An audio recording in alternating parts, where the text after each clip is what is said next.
नमस्ते फ्रेंड्स। स्वागत है आपका अपने यूट्यूब चैनल सक्सेस विद दीपक पर। और आज मैं आपके लिए लेके आया हूँ हमारी पॉलिटी लेक्चर सीरीज का तीसरा लेसन, तीसरा पीरियड। इसमें आपको मैं बताऊंगा संघ और राज्य क्षेत्र के बारे में, जो कि संविधान का भाग 1 हमारा है, उसके अंदर ये लिखा गया है। तो हम स्टार्ट करते हैं अनुच्छेद 1 से कि भारत का जो आर्टिकल 1 है वो क्या कहता है कि India that is Bharat shall be A union of states. ये आपका फर्स्ट आर्टिकल है, ये मेंशन करता है। साथ ही साथ में अगर हम चर्चा करें तो थोड़ा सा राज्य क्षेत्र के बारे में बताता है। भारत का कौन सा टेरिटरी होगा, कौन सा क्षेत्र होगा। जैसे राज्य एवं केंद्र शासित प्रदेशों और अन्य क्षेत्रों को मिलाकर भारत का राज्य क्षेत्र बनेगा। यानी कि अगर आप इस चीज़ को थोड़ा सा समझने की कोशिश करो तो इसमें स्पष्ट कहा गया कि राज्य, केंद्र शासित प्रदेश और क्षेत्रों को मिलाकर अन्य क्षेत्र, अभी तीन चीज़ में बनी, पहली, दूसरी और तीसरी। और यहाँ मैंने बताया यूनियन ऑफ स्टेट्स। अभी मैंने जो जिक्र किया आपके यहाँ कि यूनियन ऑफ स्टेट्स यानी राज्यों का संघ होगा। राज्य का संघ तो यानी मात्र एक पॉइंट में यहाँ क्लियर हो रहा है। और इसको मिलाकर के फिर भारत का पूरा क्षेत्र बनेगा, भारत कितना है। ठीक है, नेक्स्ट हम देखते हैं। देखो स्पष्ट दिया गया यहाँ भी, इंडिया और भारत दोनों आधिकारिक रूप से मान्य नाम है। यानी कि अनुच्छेद 1 जो आपका स्पष्ट करता है उसकी व्याख्या कुछ ऐसे हो सकती है कि इंडिया दैट इज़ भारत, यानी कि भारत के आधिकारिक रूप से मान्य नाम एक इंडिया है और एक भारत। इससे अलग वैसे तो अपना देश है, हम प्यार में कैसे भी कितने भी नाम रखें, लेकिन अगर हम संवैधानिक रूप से देखें तो इंडिया के दो ही नाम हैं, इंडिया और भारत। और भारत राज्यों का संघ है, जैसे हमने पीछे कहा यूनियन ऑफ स्टेट्स, न कि राज्यों का संघीय संगठन। इसके बारे में अभी मैं बता देता हूँ कि जैसे एक तरफ आप यूएसए लिख लीजिए, एक तरफ आप लिख लीजिए इंडिया।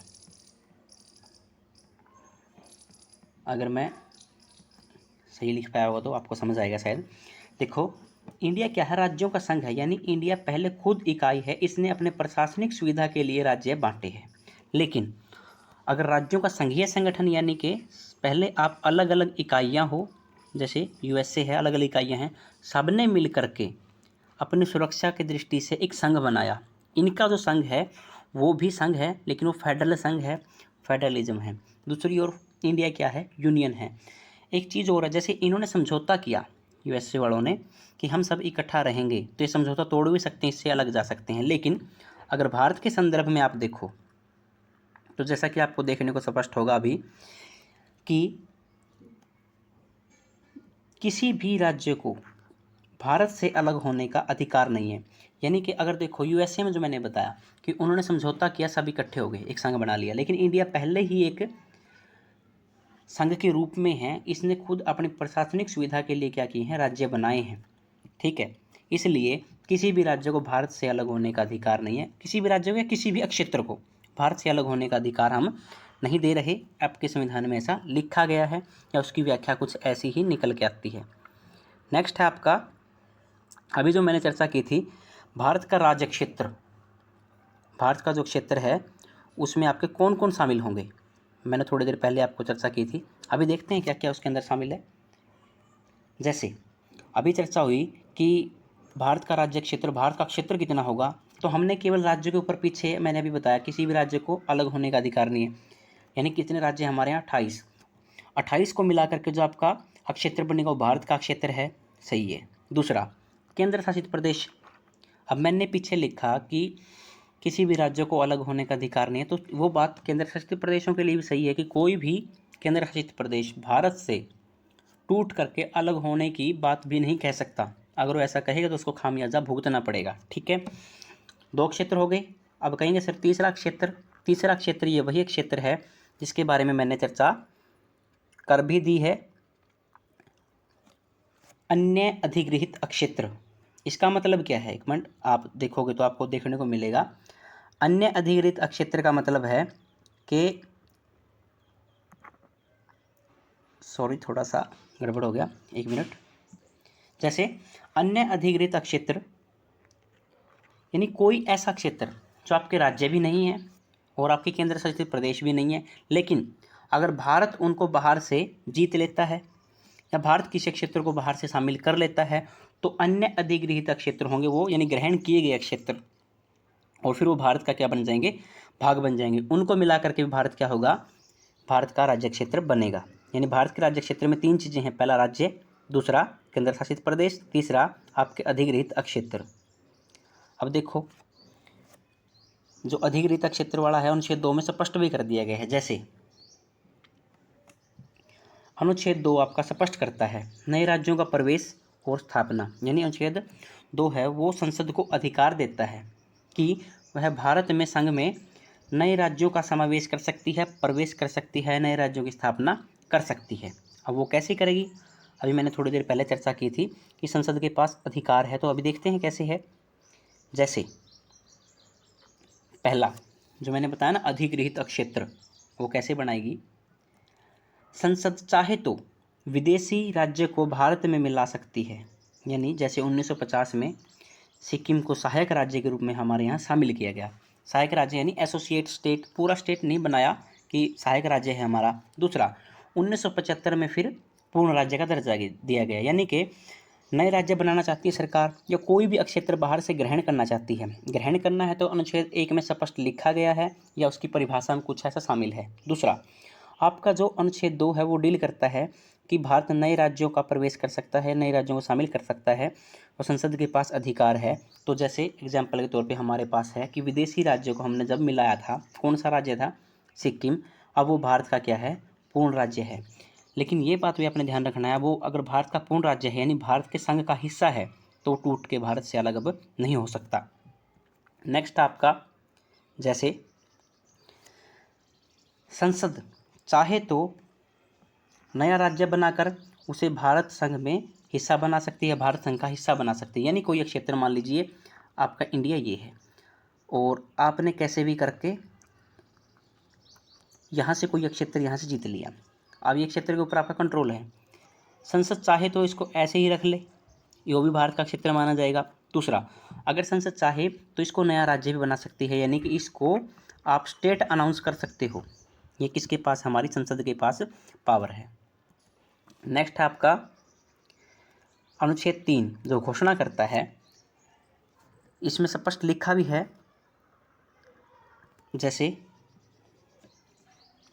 नए राज्यों का निर्माण और क्षेत्र, सीमाओं या नामों में परिवर्तन। यानी संसद चाहे तो आपके नए राज्यों का निर्माण कर सकते। देखो उसमें थोड़ा सा आप कन्फ्यूज मत होना, अनुच्छेद 2 में और 3 में वहाँ कोई बाहर का क्षेत्र आप ले रहे हो, लेके उसको अपने क्षेत्र में शामिल कर रहे हो, नया राज्य बना रहे हो। लेकिन यहाँ क्या है, जो आप मौजूदा आपके राज्य है उनसे आप मिला करके अलग अलग, जैसे मान लीजिए ये भी कोई ए राज्य है और ये बी राज्य है, दोनों को आपने मिलाया, एक यहाँ नया राज्य बना दिया, ये अलग रह गया, ये रह गया और सी आपका नया राज्य आ गया। या आपने उसका क्षेत्र चेंज किया, या आपने उसकी सीमाएं चेंज की, या उसका नाम परिवर्तन किया, ठीक है। तो संसद ऐसा कैसे करेगी, संसद करेगी ऐसा कानून बना करके।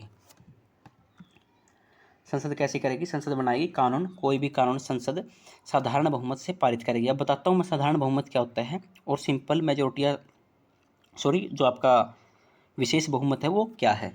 अभी देखते हैं, थोड़ा सा चारों अनुच्छेद आपस में कनेक्टेड है। देखो अब संसद उस जो अनुच्छेद 3 में पावर दी गई है, क्या कर सकती है संसद, पहला नए राज्य बना सकती है, बिल्कुल बना सकती है, संसद चाहे तो नए राज्य बना सकती है। दूसरा, किसी भी राज्य की सीमा बदल सकती है, यानी कि अगर मान लीजिए आपका ये स्टेट है कोई, मान लो राजस्थान है और इसका ये वाला हिस्सा हरियाणा में शामिल करना है या ये वाला हिस्सा गुजरात में शामिल करना है, तो संसद कर सकती है ऐसा, उसके पास ये अथॉरिटी है। किसी भी स्टेट असेंबली के पास या विधानसभा के पास ऐसी अथॉरिटी नहीं है। तीसरा है किसी राज्य का नाम बदल सकती है, यानी कोई राज्य अपना नाम भी नहीं बदल सकता। अगर मान लीजिए राजस्थान को कोई अपना पुराना नाम रखना हो, जैसे राजपूताना, ठीक है, तो वो भी संसद से पूछ के रखेंगे या संसद ही उनको नाम रख के देगी, ठीक है। नेक्स्ट है 2 या 2 से अधिक राज्यों को मिला करके नया राज्य बनाना। ये वही चीज़ है, नया राज्य बना सकती है, 2 राज्यों को मिला करके भी वो ऐसा कर सकती है। पांचवी जो इसमें पावर है इनके पास, वो है किसी राज्य का कोई भाग अलग कर सकती है। यानी कि मान लीजिए, जैसे अब मान लीजिए कि इंडिया हमने बना लिया, ठीक है, इसका ये हिस्सा राजस्थान और ये हरियाणा है।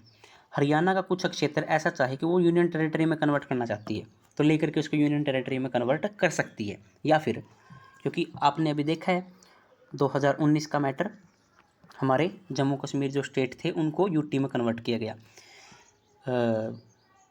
हाँ, जम्मू कश्मीर राज्य को यूटी में कन्वर्ट कर दिया गया। तो ठीक वैसे ही जैसे यहाँ से आप अगर देखो तो राजस्थान का कुछ क्षेत्र मिला लिया, राज्य बना दिया, या फिर किसी राज्य का कोई भाग वो अलग कर सकती है, तो ऐसी उसके पास अथॉरिटी है तो है भाई। ये देखिए अब क्या करेगी वो, और इसके बारे में थोड़ा सा आपने जानकारी हासिल कर लेनी है। जैसे संसद यदि किसी राज्य की सीमा में या नाम में या उसको कैसे भी चेंज करने की कोशिश करती है तो एक प्रस्ताव लेके आती है, ठीक है। तो राष्ट्रपति उस राज्य का विधानसभा से राय लेता है। यानी कि जैसे अगर संसद यदि किसी राज्य में सीमा परिवर्तन करना चाहती है, उसका नाम परिवर्तन करना चाहती है, तो एक प्रस्ताव लेके आती है और प्रस्ताव राष्ट्रपति के पास जाता है और राष्ट्रपति उसको क्या करता है, मान लीजिए आपकी संसद है, ठीक है, ये आपकी प्रेसिडेंट साहब है और ये आपकी उस राज्य की विधानसभा है जिसमें कुछ चेंज लेके आना है। तो ये संसद क्या करेगी, प्रस्ताव लेके आएगी, वो प्रस्ताव जाएगा राष्ट्रपति जी के पास और राष्ट्रपति जी उसको आपकी विधानसभा में भेजेंगे अपनी ओपिनियन देने के लिए, अपनी सलाह देने के लिए कि हम आपका नाम बदल रहे हैं, आप राज़ी हो या खुश हो या नहीं हो। वो क्या करेंगे, या तो यस कह देंगे या फिर नो कह देंगे। उनके लिए बाइंडिंग है सलाह देना। दूसरा, ऐसा हो सकता है कोई राष्ट्रपति जी ने प्रेसिडेंट साहब आपके कह रहे हैं कुछ टाइम पीरियड दे उनको, 10 दिन में आपने जवाब देना, अगर नहीं दिया जाए तो भी उनकी राय यस मान ली जाती है, ठीक है। अब देखते हैं, परंतु यह राय बाध्यकारी नहीं होती। यानी कि ये इम्पोर्टेंट बात है, विधानसभा, अब मैंने बताया संसद है, ये प्रेसिडेंट और ये विधानसभा, यहाँ से प्रस्ताव यहाँ और यहाँ से यहाँ। इन्होंने पूछा, मान लीजिए आपका हरियाणा स्टेट है, इसका नाम हम जैसे हरियाणा लिखते हैं इंग्लिश में, तो वैसे ही अब हरियाणा हिंदी में आपने लिखना पड़ेगा, जो अणय है हिंदी वाला वो हटाना चाहते हैं। इन्होंने प्रस्ताव पारित कर दिया, लेकिन अगर हरियाणा की विधानसभा स्पष्ट कर दे कि हमें तो अणय ही पसंद है और ये सलाह वापस भेज दी, यहाँ से यहाँ गई, तो अब जो सलाह दी गई वो सलाह बाइंडिंग नहीं है, बाध्यकारी नहीं है। यानी कि संसद आपकी चाहे तो अणय रख सकती है, अगर चाहे फिर भी वो चेंज कर सकती है, अणय की जगह नए करवा सकती है। तो नाम में भी चेंज ऐसे हो सकता है या सीमा में भी चेंज ऐसा हो सकता है। अगर विधानसभा मना भी करे तो उनको मानना जरूरी है। नेक्स्ट है आपका अनुच्छेद 4।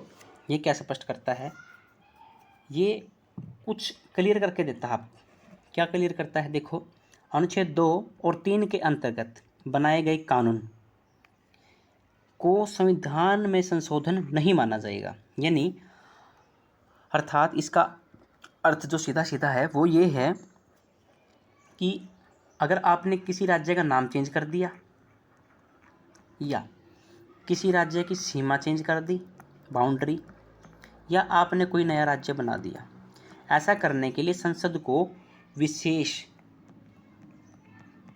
बहुमत की ज़रूरत नहीं है। यानी कि उनको सिंपल मेजोरिटी से सब पारित करना है। यानी कि मान लीजिए विशेष बहुमत का मतलब है 2/3 मेजोरिटी प्रेजेंट एंड वोटिंग। लेकिन अगर सिंपल प्रस्ताव है आपका, अगर संविधान में संशोधन उसको नहीं माना जा रहा, तो उसको पारित करने के लिए आपकी शर्तें भी कठोर नहीं होगी। कठोर नहीं होने का मतलब है कि आपकी जो शर्तें हैं वो थोड़ी सी नरम होंगी या इतना कठोर उसका पालन नहीं होगा। जैसे आप देखें तो कि मान लीजिए 100 मेंबर आए, 100 में से उन्होंने 51 ने यस कह दिया तो ठीक है, लेकिन संविधान संशोधन में ऐसा नहीं चलता, वहाँ एक अलग प्रक्रिया, उसके बारे में हम डिटेल में फिर चर्चा करेंगे। और जो संविधान का संशोधन है वो आपका अनुच्छेद 368 में दिया गया है। यानी कि 2 और 3 के तहत किए गए कार्य या बनाए गए कानून अनुच्छेद 368 के तहत जो संविधान संशोधन की प्रक्रिया है उसका हिस्सा नहीं माने जाएंगे। नेक्स्ट है आपका, भले ही उससे अनुसूचियों में क्यों बदलाव नहीं होता हो। जैसे अनुसूची का मतलब है संविधान में कुछ अनुसूचियां हैं, अब वर्तमान में कितनी है, 12 है, तो उनमें से कुछ अनुसूची, जैसे जब अनुसूचियों में बदलाव करोगे ये कब होगा, मान लीजिए 4th आपकी अनुसूची है जिसमें राज्यसभा की सीटों का वर्णन है। जब आप राज्यों को चेंज करोगे तो उनकी सीटें भी बदलेंगी राज्यसभा की। मान लीजिए अब हरियाणा में 5 सीटें हैं, अगर इसको चेंज करोगे 3 और 2 में मान लो जाएंगी वो, तो ये भी चेंज कर रहे हैं। शेड्यूल में बदलाव के बावजूद इसको संविधान संशोधन नहीं माना जाएगा, ये स्पष्ट किया गया है यहाँ। नेक्स्ट है, इसका अर्थ यह है कि जब संसद नए राज्य बनाती है या राज्यों की सीमाएं बदलती है तो वह संविधान संशोधन 368 के तहत प्रक्रिया का पालन किए बिना साधारण बहुमत से ऐसा कर सकते हैं। जैसे मैंने अभी बताया था, संविधान संशोधन की प्रक्रिया मैं नेक्स्ट पीरियड में आपको, नेक्स्ट लेक्चर में आपको मैं करवाता हूँ, ठीक, कंटिन्यू करेंगे उसमें। अब एक बार साधारण बहुमत मैंने बता भी दिया, जैसे आपकी लोकसभा है, आपकी राज्यसभा है, आपके प्रेसिडेंट साहब है। कोई प्रस्ताव आया था यहाँ, फिर प्रेसिडेंट के पास गया था, ये हर एक मैटर में नहीं होगा, ये केवल किसका बताया मैंने अभी, अब आप राज्य से संबंधित कोई काम कर रहे हैं और ये विधानसभा नहीं यस या नो कह दिया, वहाँ चलाई। अब आपकी जो लोकसभा है मान लो उसमें 100 मेंबर है, तो उसने 51 ने मान लो यस कर दी तो वो प्रस्ताव पारित हो गया। राज्यसभा में भी कुछ ऐसा हुआ, और जब राज्यसभा से ऐसा हो जाएगा तो राष्ट्रपति के पास दोबारा प्रस्ताव जाएगा, फिर राष्ट्रपति उसके ऊपर साइन कर देंगे और वो आपका राज्य का नाम, सीमा या नया राज्य बनाना चाहते हो तो बन जाएगा, ठीक है, यही होता है। नेक्स्ट है, ऐसे कानून साधारण विधेयक के रूप में पारित होते हैं। यानी देखो, अगर आपका साधारण विधेयक है तो इसके लिए हमने पहले बता दिया आपका बहुमत भी कैसा होगा, साधारण बहुमत होगा, ठीक है।